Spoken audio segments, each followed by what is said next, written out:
How's it going, everyone? Want to talk a little bit about First Descendant, and not necessarily on the positive side of things. It's been about a week since the game dropped, and I feel like a lot of people are approaching that territory where they're getting to the end game, seeing what that's all about, and obviously we're still in preseason, so there's a lot to consider as far as the evolution of this game, and week one is only going to give you so much of an insight on what the long-term vision of this game is. I know we do have a roadmap, and that gives us an idea of what they're working on, but you need to see that being executed. You can give a roadmap, you can tell us XYZ content is coming, we need execution and seeing how it is implemented into the entirety of the game. But based on playing the game for quite a while, I have so many friends that have been really enjoying the game, but at the same time, I think a lot of you guys know the general complaints that people do have with this game. Now, before we get into talking about things like the microtransactions,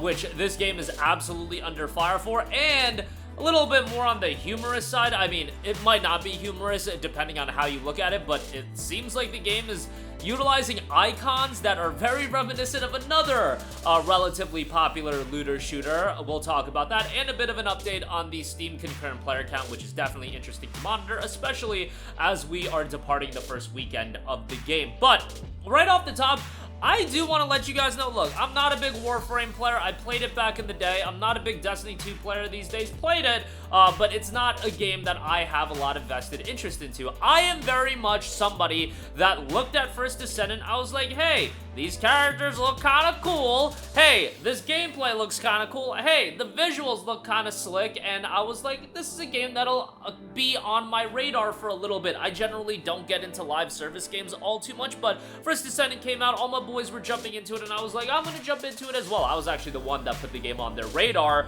but one of my boys is the type that when a game drops, he's up early in the morning and playing it right away, and he certainly is far more hours ahead in the game than me, and you know, he has some opinions on the game. I am much more of a casual player, and I'm enjoying the game for what it is. Look, going through each individual mission, trying out some of the different Descendants, which obviously, getting your starting character, getting Bunny, all that is very straightforward. Some of the Descendants to get can be a little bit grindy, and I don't know necessarily about the drop rate of some of these items, you know, to get some of the materials. I know they say what they say about the drop rate, but it becomes a little bit more difficult than I feel like they're telling me it is. But the Descendants to get them can be pretty grindy. But at the same time, like, how I view a free-to-play game and a live service game like this is probably gonna differ from other people. Look, all I've spent money on is the Battle Pass. I feel like if I've gotten a lot of hours of gameplay out of a game, dude, I'll throw them $10 for the Battle Pass. That's not a big deal.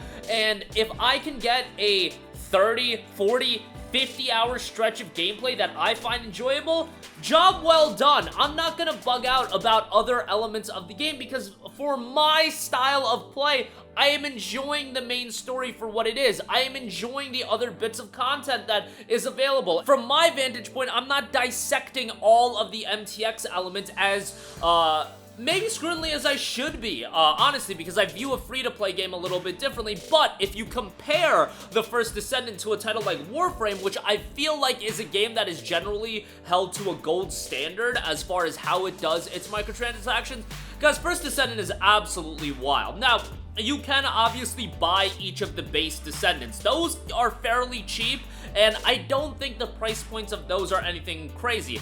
It's really when you're talking about time savers for things that actually power you up and how egregious the price points are. There was a comparison made with Warframe. You can buy something like a reactor to increase the character's mod capacity for 20 premium currency, which is about $1.50. The First Descendant, a similar item, can cost 1,500 premium currency, which is about $30, and I'm not a big fan of that. I wish they would just do a one-to-one conversion on the premium currency. For example, 500 currency is $5, so on and so forth, but you get the idea. There's also a lot of practices with the cosmetics that are a little bit crazy. Coloring of the skins and how the coloring is handled with the microtransactions. It's ridiculous in terms of if you want to get into that side of things and how the cosmetics are handled. And I get it, you know, you don't have to delve into stuff like that, but it should be offered in a way that is a little bit more respectful of the player. I get it, whales are gonna whale, and I certainly see Nexon being this publisher that realizes that they can print all kinds of money off the whales, and I get that. That's just gonna be a reality with free-to-play games and games like this. You know, there's gonna be games pushing the envelope as far as how much they can get out of the whales, and you know what, if y'all wanna, if there are people out there that are gonna buy Ultimate Bunny for whatever price point that it is, you know, the ridiculous price point, spending upwards of $50 to $100 on stuff like that, if people are actually gonna pay it, like, who am I to say, oh, you can't do that? I think it's crazy, and yes, I know you can grind for Ulti Bunny, but that's not even something I feel like most people are gonna grind for, because you gotta grind ridiculously to get something like that. The ultis I really don't care about, because I feel like if you're gonna get that, you're just gonna be crazy with the game, and you've got FU money, and you're just gonna spend a lot of money on the game. That doesn't bother me as much, but the grinding aspects for other elements of the game, and things that should be accessible to a wider audience at a lower price point, that's what I feel is ridiculous. Like, the ultimate skins are what they are. They're kind of like an anomaly in their own, and I don't even like to assess them. I also feel like there should be a level of transparency when it comes to buying certain things. I was a little surprised my buddy bought the panda suit for a Descendant that he didn't own, and I was like, wow, you actually did that? I feel like that's a weird error to make. And, you know, my other boys were memeing on him for doing that, and then I mentioned that in a video recently, and then I see other people have done the exact same thing, where they've bought the panda suit for a Descendant that they don't own. And now, if you actually look at how it's displayed, it's not the most ridiculous thing to do. Should people be a little bit more cautious about what they're buying? Yes, but there should be a level of transparency. First of all, what you're buying, and really describing everything. Like, I feel like the ultimate Descendant should be described straight up when you go over them. They should have a lengthy description page, more than what they have currently, and just giving you insight on what you're actually getting. That's minor complaints, but I do feel like there's a level of transparency that this game can add, and that would be beneficial to the game. Also, I do see the argument, and this is just like tinfoil hat theory, that, oh, Nexon made the microtransactions crazy so they could come out later being like, oh, we're adjusting the microtransactions for good PR and goodwill. I don't think that's the case. I just think Nexon wants your money. I just think that's what it is. I don't think this is some high IQ 4D chess kind of play. I don't believe that's the case. Maybe I'll be wrong. And yes, the MTXs are crazy. I personally am finding enjoyment out of this game looking away from that. Maybe that is my fault. Maybe I shouldn't be doing that. And, you know, when you have crazy MTXs like that, and then you have issues at launch, as far as delivering microtransactions to people, that's a little crazy as well. And actually, the First Descendant lead explained that the MTX error was because too many purchases were made all at once. I imagine it was mostly people buying the Battle Pass, but I honestly don't have back-end numbers and how often you see Ulti Bunny. Obviously, there are people buying this stuff, so I'm sure Nexon is making money hand over fist. I just wish some of the elements of this game were done in a way that's more respectful to the player's time as well as their money. You know, if you want to make the top-level whale content that is $50 to $100, like, go for it. I guess, like, that's what you want to do, but, you know, make some of the other stuff accessible to a large and wide audience of players. That's just my 2 cents. Also, there is something coming out, and this was noted on Forbes. First Descendant is using a lot of icons that, let's be real, are very reminiscent of Destiny 2 icons. You can see this over and over again. First Descendant, from a gameplay structuring standpoint, is more so built on Warframe, but the comparisons to Destiny are obviously there from the standpoint of, like, some of the weapons, especially icons and things of that nature.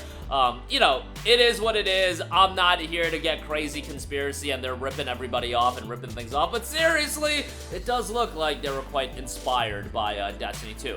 Lastly, I do want to give you guys a heads up. As I'm recording this video, it is currently sitting at 234,000 concurrent players, which I feel like is a relatively respectable number. It is seeing its peak concurrent player count over the weekend, and that's generally what you expect, as I've noticed, as a live service game or a super popular game comes out. It generally hits a much higher peak over the weekend than it does on launch day. Obviously, you know, there's this thing that people have called work and school and things of that nature, so over the weekend they are off, and generally most people are off, and you know, they can try out games like this. But 234K, respectable number, but again, it's all about the 4-month, 3-month even window from now, and really it'll be interesting to see what kind of a jolt when Season 1 actually kicks off that this game will get, because I imagine by the time Season 1 rolls around, let's say, you know, a week before that, it's gonna fall well below 200,000 players. But what can dropping Season 1 reignite the game to? That is going to be something very interesting to monitor. That'll do it for me.